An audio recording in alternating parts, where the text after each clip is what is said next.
Hello and welcome again.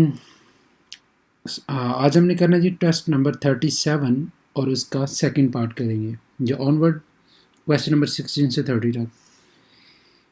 Start करते हैं जी।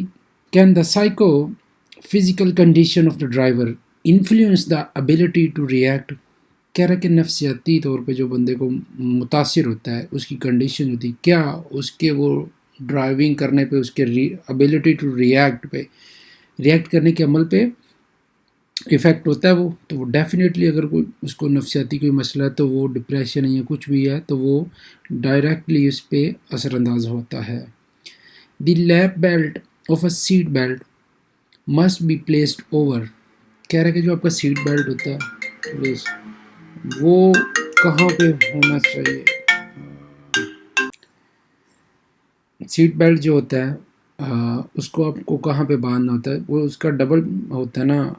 एक तो आपके जो चेस्ट पे आता है, दूसरा उसका लैप बेल्ट जो नीचे वाला है उसको आपने प्लेस ओवर कहाँ पे रखना है, प्लेस्ड ओवर इस जगह से ऊपर रखना है।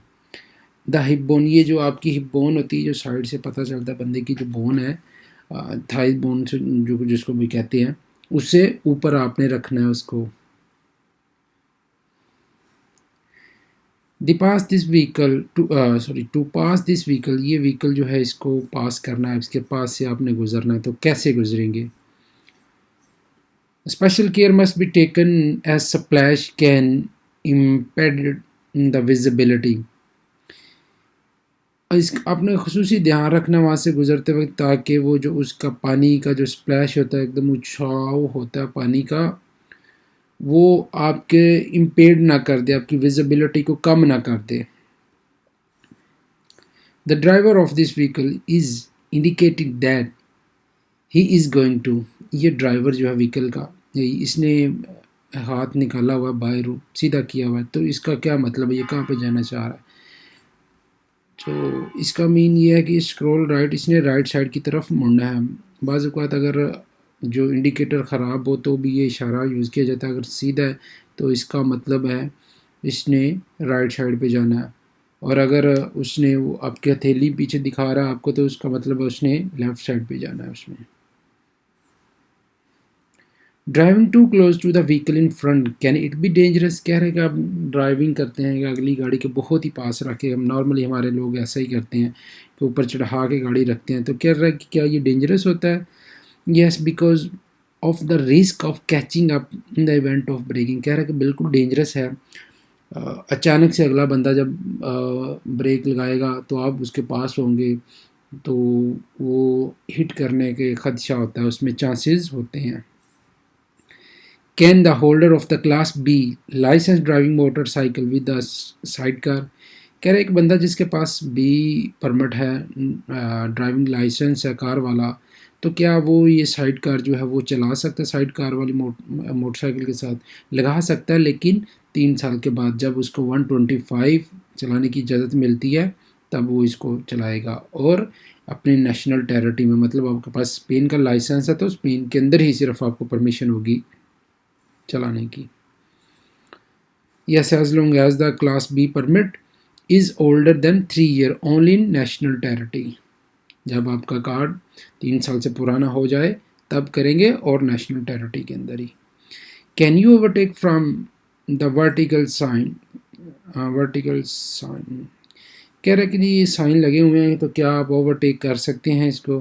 तो अभी इसमें देख रहे हैं कि पिक्चर में ये बना हुआ है कि जी ये जो ऑटोमोबाइल जो कार है वो कार को ओवरटेकन नहीं कर सकती, तो no because it is prohibited, यहाँ पे प्रोहिबिटेड है, आप नहीं कर सकते overtake. Driver who reach a mobile bridge closed or what the barrier or semi barrier in motion must. कह रहे एक ड्राइवर है वो मोबाइल ब्रिज जो ऊपर उठने वाला ब्रिज होता है और यहाँ बैरियर लगा होता है, बैरियर वहाँ पे उसके करीब पहुँचा तो उसको क्या करना चाहिए। Stop and behind, stop one behind the other in the proper lane, को उसको अपनी प्रॉपर लेन में, अगर वो पीछे है गाड़ियों के तो उनके पीछे ही प्रॉपर एक लेन में खड़े होने चाहिए। ये नहीं होना चाहिए कि पाकिस्तान की तरह या इंडिया की तरह जिस तरह हम घुस जाते हैं ऐसे घुसना चाहिए। Children often have problem in traffic because, कह रहा है कि वो बच्चे जो हैं उनको हमेशा प्रॉब्लम होता है रोड पे, किस वजह से होता है, ना समझ होते हैं, उनको रोड का सही नहीं पता ट्रैफिक का, ये तो मामला तो एक आम फहम बात है। अब यहाँ पे हमने देखना है कि इस लिहाज से कौन सी जो ऑप्शन है उसमें से कौन सा अच्छा। They do not know all the proper driving behaviour, तो उनको ड्राइविंग बिहेवियर का नहीं पता था, लाइक उनको ये नहीं पता होता कि गाड़ी कितनी जल्दी से आ सकती है या ड्राइवर की साइड पे जा सकता है, व्हाटएवर आप जो भी कर ले इसमें। How can depression effect driving, depression जो है वो ड्राइविंग को कैसे इफ़ेक्ट करता है। इंक्रीज डिस्ट्रक्शन, आपकी जो डिस्ट्रक्शन है उसको बढ़ा देता है। This sign indicate danger by, ये साइन जो है ये डेंजर इंडिकेट कर रहा है, ये रेड का जो है ये डेंजर का इंडिकेट कर रहा है, और किस वजह से कर रहा है, ये ऊपर से जो आप देख रहे हैं उसमें से डॉटेड हो रहे हैं। The proximity of section of road with reduced visibility due to the fog, rain or snow, कह रहा है कि अगर जो आने वाला रोड है जहाँ पे ये साइन लगा हुआ है, इसका मतलब ये है कि उसकी विजिबिलिटी रिड्यूस है, हो सकती है, किस वजह से, बारिश की वजह से, स्नो फॉलिंग की वजह से उसकी विजिबिलिटी रिड्यूस हो सकती है। If you drive a motorcycle is it advisable to wear a glove, कह रहे हैं कि आप बाइक चला रहे हैं तो ये एडवाइजेबल है, अच्छी बात है कि आप ग्लव पहन के चलाएं। Yes even in summer to protect your hand in the event of fall, ये ज़रूरी है कि आप अगर गर्मियों में भी आप ग्लव्स पहने ताकि अगर वो आपको खुदा न खास्ता आप गिरते हैं तो भी आपके हाथ उससे बच जाते हैं, वैसे भी धूप में आपके सेव रहते हैं।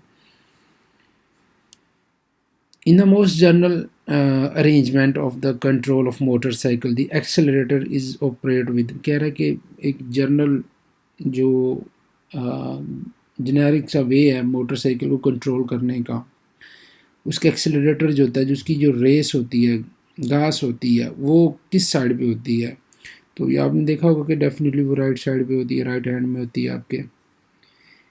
It is called the reaction distance, reaction distance क्या होता है, the distance travel from when a hazard is seen until the vehicle control and action upon, जहाँ से आपने उस हैज़र्ड को देखा है, उस डेंजर को देखा है और गाड़ी को कंट्रोल करने लगे और जहाँ पर जाके आपकी गाड़ी रुकती है, ये सारा जो डिस्टेंस होता है ये रिएक्शन डिस्टेंस होता है, जिसमें आपने रिएक्शन करना होता है, और जितना टाइम लगता है इसमें वो रिएक्शन टाइम होता है उसका। In which way should you use high beam, अब कह रहा है कि आप किस तरह हाई बीम किन रास्तों में यूज़ कर सकते हैं। On poorly lit interurban road, जो इंटर अर्बन रोड होते हैं वहाँ पे लाइट्स अच्छी नहीं है, लाइट रोड पे नहीं है, तो आप हाई बीम यूज़ कर सकते हैं। ओके जी, thank you very much, sorry for late test update, असल में मसरूफियत जो है ना वो बहुत ज़्यादा हो गई हैं, तो बहुत मुश्किल से टाइम मैनेज हो रहा है, तो ओके जी, अल्लाह हाफिज़। इसको सब्सक्राइब करें, शेयर करें, ऑलरेडी आप लोगों ने किया हुआ, थैंक यू वेरी मच। इसको शेयर भी ज़्यादा से ज़्यादा करें ताकि ज़्यादा लोगों तक पहुँचेगा, तो फ़ायदा होगा सबको इससे।